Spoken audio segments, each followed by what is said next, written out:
Okay, we are on chapter 11 of Charlie and the Chocolate Factory, and this chapter is called The Miracle.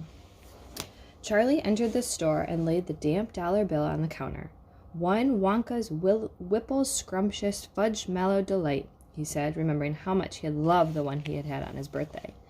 The man behind the counter looked fat and well-fed. He had big lips and fat cheeks and a very fat neck. The fat around his neck bulged out all around the top of his collar like a rubber ring.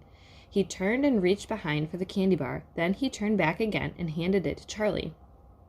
Charlie grabbed it and quickly tore off the wrapper and took one enormous bite.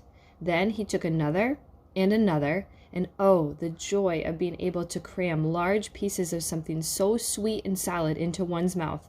The sheer blissful joy of being able to fill one's mouth with rich, solid food. Here's a picture of the man giving Charlie the candy bar.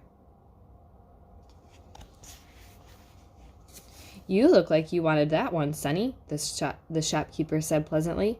Charlie nodded, his mouth bulging with chocolate. The shopkeeper put Charlie's change on the counter. "Take it easy," he said. "It'll give you a gut ache if you swallow it like that without chewing." Charlie went on wolfing the candy. He couldn't stop, and in less than half a minute the whole thing had disappeared down his throat. He was quite out of breath, but he felt marvelously, extraordinarily happy. He reached out a hand to take the change. Then he paused. His eyes were just above the level of the counter. They were staring at the little silver coins lying there. The coins were all dimes. There were 9 of them altogether. Surely it wouldn't matter if he spent just one more.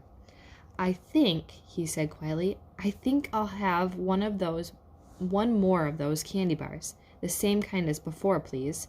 "Why not?" the fat shopkeeper said, reaching behind him again and taking another Whipple Scrumptious Fudge Mallow Delight from the shelf. He laid it on the counter. Charlie picked it up and tore off the wrapper. And suddenly, from underneath the wrapper, there it came, a brilliant flash of gold. Charlie's heart stood still. "It's a golden ticket!" screamed the shopkeeper, leaping about a foot in the air. "You've got a golden ticket! You've got the last golden ticket!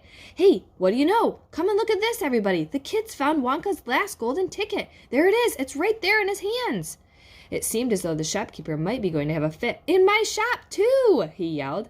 "He found it right here in my own little shop. Somebody call the newspapers, quick, and let them know. Watch out, Sonny! Don't tear it as you unwrap it. That thing's precious."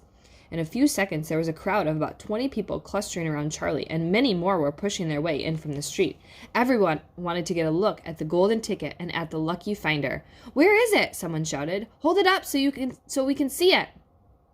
"There it is, there," someone else shouted. "He's holding it in his hands. See the gold shining?" "How did he manage to find it, I'd like to know?" a large boy shouted angrily. 20 bars a day I've been buying for weeks and weeks."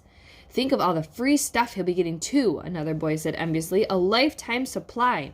"He'll need it, this skinny little shrimp," a girl said, laughing. Charlie hadn't moved. He hadn't even unwrapped the golden ticket from around the candy bar. He was standing very still, holding it tightly with both hands, while the crowd pushed and shouted all around him. He felt quite dizzy. There was a peculiar floating sensation coming over him, as though he were floating up in the air like a balloon. His feet didn't seem to be touching the ground at all. He could hear his heart thumping away loudly somewhere in his throat. At that point, he became aware of a hand resting lightly on his shoulder, and when he looked up, he saw a tall man standing over him. "Listen," the man whispered. "I'll buy it from you. I'll give you $50. How about it, huh? And I'll give you a new bicycle as well, okay?" "Are you crazy?" shouted a woman who was standing equally close. "Why, I'd give him $500 for that ticket. You want to sell that ticket for $500, young man?" "That's quite enough," the fat shopkeeper shouted, pushing his way through the crowd and taking Charlie firmly by the arm. "Leave the kid alone, will you? Make way there. Let him out." And to Charlie, as he led him to the door, he whispered, "Don't you let anybody have it. Take it straight home, quickly, before you lose it. Run all the way and don't stop till you get there. You understand?" Charlie nodded. "You know something?" the fat shopkeeper said, pausing a moment and smiling at Charlie. "I have a feeling you needed a break like this. I'm awfully glad you got it. Good luck to you, Sonny." "Thank you," Charlie said, and off he went, running through the snow as fast as his legs would go. And as he flew past Willy Wonka's factory, he turned and waved at it and sang, I'll be seeing you soon." And 5 minutes later, he arrived at his own home. That's the end of chapter 11.